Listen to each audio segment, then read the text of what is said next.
God of the gaps arguments attempt to insert the divine into gaps in scientific understanding, and are really just the logical fallacy of argument from ignorance. Yet they've been employed by religious apologists and theistic scientists throughout history. I propose that the very existence of this form of apologetic is evidence that a God does not exist. Consider that prior to the scientific revolution of the past 400 years, we retreated to the God cop-out to explain lightning, earthquakes, floods, volcanoes, and all manner of natural phenomena. But we now have a clear, naturalistic understanding of their causes. The more we learn, the less a God can be called upon to fill the remaining gaps. From a philosophical perspective, a God of the gaps apologetic is problematic for the theist because it relegates God to the portion of the universe that we don't yet understand, and it fails to anticipate the impact of future scientific discoveries. From a pragmatic perspective, a God of the gaps apologetic has the major problem that the gaps are constantly getting smaller as our understanding increases. As the director of the Hayden Planetarium, Neil deGrasse Tyson, put it, if that's how you want to invoke your evidence for God, then God is an ever-receding pocket of scientific ignorance that's getting smaller and smaller and smaller as time moves on. Thomas Aquinas famously used this type of argument in an attempt to explain the order and predictability of inanimate objects.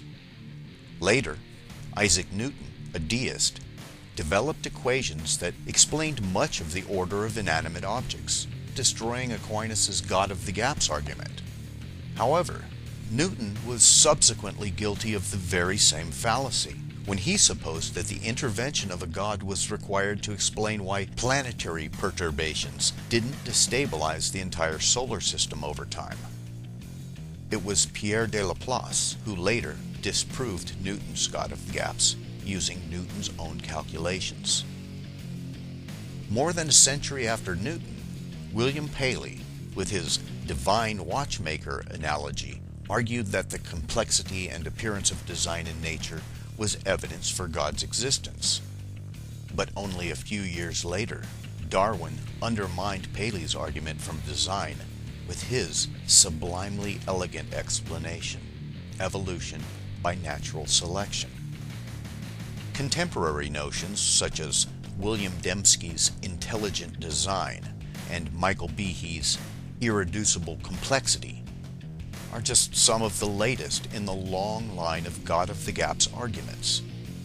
And as expected, science has resoundingly debunked them as well. Evolutionary biologists Richard Dawkins, Kenneth Miller, and many others have repeatedly demonstrated that the appearance of design is readily explained by naturalistic mechanisms, and that nothing in biology is irreducibly complex. The fine-tuning argument contends that the delicate balance of forces in the universe that allow for life are so improbable that it means that there must be an intelligent creator behind it. But as the author and physicist Victor Stenger points out, the universe is not fine-tuned to life. Life is fine-tuned to the universe. And as I say, if the forces of the universe were such that life could not exist, no one would be here to claim it's fine-tuned. Douglas Adams, author of the brilliant Hitchhiker's Guide to the Galaxy, used the metaphor of a living puddle examining its own shape, since to those living creatures, the universe may appear to fit them perfectly, while in fact, they simply fit the universe perfectly. Physicists Stephen Hawking in The Grand Design and Lawrence Krauss in A Universe from Nothing have further demonstrated that the very origin of the universe itself did not require a creator. And finally, with the recent confirmation of the Higgs field at the CERN supercollider, the standard model of particle physics is complete.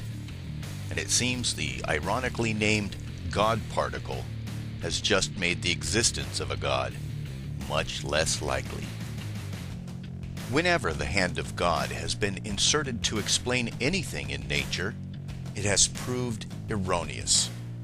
As this trend continues, there will be no place left for a God to hide, and no reason to assume one exists.